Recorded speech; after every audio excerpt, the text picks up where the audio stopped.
Assalamualaikum warahmatullahi wabarakatuh. Perkenalkan, nama saya Muhammad Wahyu Firdaus. Di sini saya akan mempresentasikan tentang integrasi hadis dengan ilmu pengetahuan dan teknologi.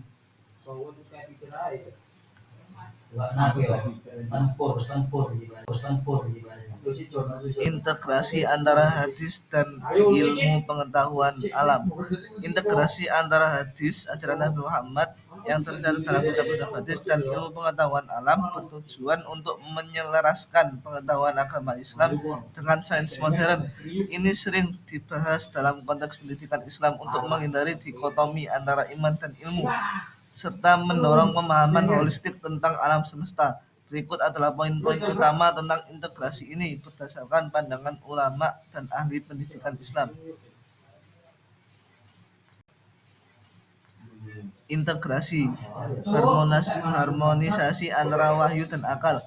Hadis dianggap sebagai sumber kebenaran wahyu, sedangkan IPA adalah hasil pengamatan empiris dan eksperimen. Integrasi tekanan bahwa keduanya saling melengkapi. Sains menjelaskan mekanisme alam, sedangkan hadis memberikan makna spiritual. Misalnya hadis tentang penciptaan manusia sejalan dengan teori evolusi biologi asalkan tidak bertentangan dengan prinsip tauhid. Yang kedua, pendidikan berbasis integrasi. Dalam kurikulum sekolah Islam, IPA diajarkan dengan referensi hadis untuk membangun karakter siswa. Contohnya, pelajaran biologi dapat dikaitkan dengan hadis tentang kesehatan, seperti anjuran makan buah-buahan, mendorong siswa menjadi ilmuwan yang bertakwa. Yang ketiga, manfaat bagi inovasi dan etika. Integrasi mendorong inovasi ilmiah yang etis, seperti pengembangan teknologi medis yang sesuai dengan prinsip Islam. Hadis tentang lingkungan, misalnya larangan merusak bumi, dapat ekologi dengan ekologi modern untuk mencegah polusi. Yang terakhir ada tantangan dan penyelesaian. Tantangan utama adalah interpretasi literal hadis yang tampak bertentangan dengan sains. Misalnya hadis tentang matahari terbenam di lumpur. Solusinya melalui takwil, interpretasi kontekstual oleh ulama seperti Ibnu Sina atau kontemporer seperti Harun Yahya yang menekankan bahwa hadis sering bersifat metaforis. Integrasi hadis dan teknologi digital. Hadis sebagai sumber ajaran Islam kedua setelah Al-Quran mencatat kata, perbuatan, dan persetujuan Nabi Muhammad SAW. Integrasi hadis dengan teknologi digital yang melibatkan penggunaan alat seperti aplikasi, AI, dan platform online untuk mengakses, mempelajari, dan menyebarkan hadis secara lebih efisien. Hal ini memungkinkan pelestarian, verifikasi, dan pendidikan hadis di era digital, sekaligus menjaga keaslian dan nilai spiritualnya.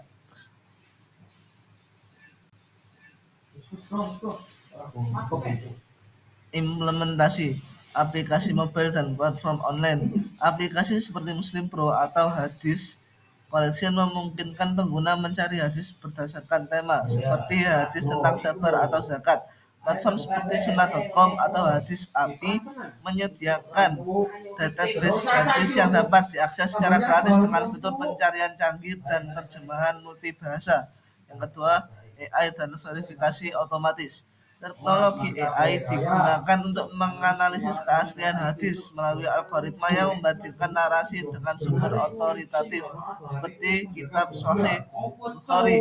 Misalnya, proyek seperti pemeriksaan keaslian hadis oleh peneliti AI membantu membedakan hadis sahih dari yang lemah atau palsu dan mengurangi resiko penyebaran informasi yang salah. Yang ketiga, e-learning dan virtual reality.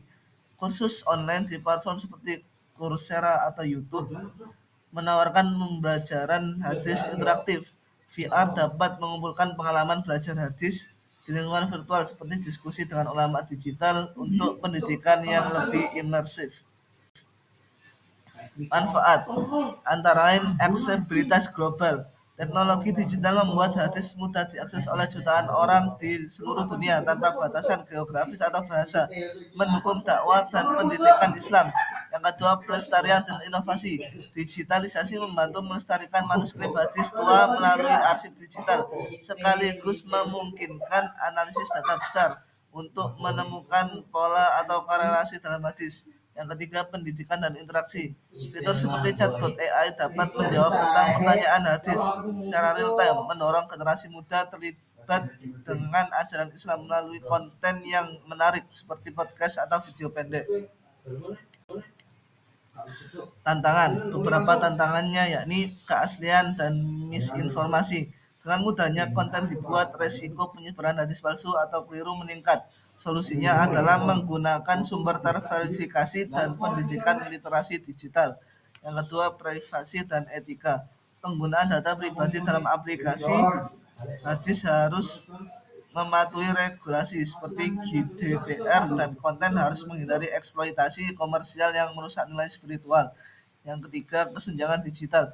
Daerah dengan akses internet terbatas, integrasi ini mungkin tidak merata, sehingga perlu inisiatif untuk inklusivitas.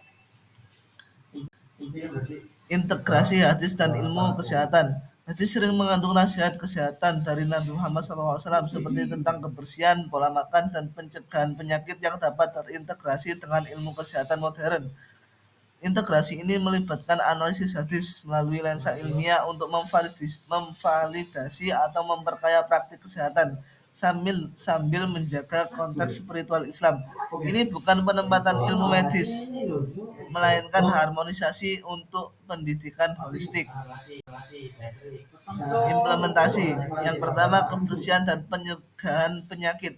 Hadis tentang wudhu dan mandi misalnya selaras dengan ilmu kesehatan tentang higiene untuk mencegah infeksi. Studi modern seperti dari WHO mendukung bahwa cuci tangan mengurangi penyakit hingga 50%, dan ini terintegrasi dalam program kesehatan Islam seperti kampanye Islam Sehat di Indonesia.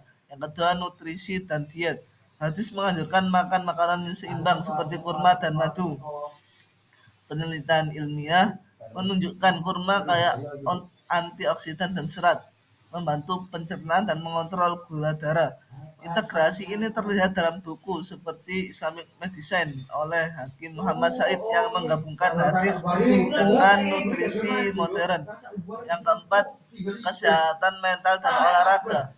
Hadis tentang sholat dan berjalan kaki, hadis riwayat Muslim, dapat dikaitkan dengan manfaat reproduksi dan olahraga. Studi psikologi menunjukkan siklus pengurangan stres, dan ini dimasukkan ke dalam terapi Islamik seperti mindfulness berbasis hadis. Manfaat pendidikan holistik menggabungkan hadis dengan ilmu kesehatan yang mendorong gaya hidup seimbang seperti program diet halal yang sehat, meningkatkan kesadaran kesehatan di komunitas muslim. Yang kedua, validasi dan inovasi. Hadis dapat divalidasi oleh penelitian ilmiah seperti hadis tentang madu sebagai antibiotik alami. Ini mendorong penelitian interdisipliner seperti di Universitas Islam yang mengkaji herbal berbasis hadis. Yang ketiga, aksesibilitas. Platform digital seperti aplikasi kesehatan Islam yang menggabungkan hadis dengan tips medis membuatnya mudah diakses untuk pencegahan penyakit kronis seperti diabetes. Tantangan, resiko salah tafsir. Beberapa hadis perlu konteks budaya, misalnya nasihat tentang pengobatan tradisional harus dibedakan dari praktik medis berdasarkan bukti. Organisasi seperti WHO menekankan bahwa hadis bukan pengganti dokter. Pseudoscience atau integrasi harus menghindari klaim tanpa bukti seperti mengandalkan hadis saja untuk mengobati penyakit serius. Etika medis Islam seperti dalam fikih kesehatan mendorong konsultasi dengan ahli medis. Integrasi hadis dan sosial humaniora. Hadis sebagai ajaran Nabi Muhammad sering mengandung prinsip-prinsip sosial, etika, dan kemanusiaan yang dapat diintegrasikan dengan ilmu sosial humaniora. Integrasi ini melibatkan analisis hadis untuk memahami dinamika masyarakat, budaya, dan nilai-nilai manusia, sambil menggunakan kerangka humaniora untuk menginterpretasikan konteks hadis secara lebih mendalam. Ini bukan penggantian ilmu sekuler, melainkan harmonisasi pendidikan dan praktik sosial yang lebih bermakna.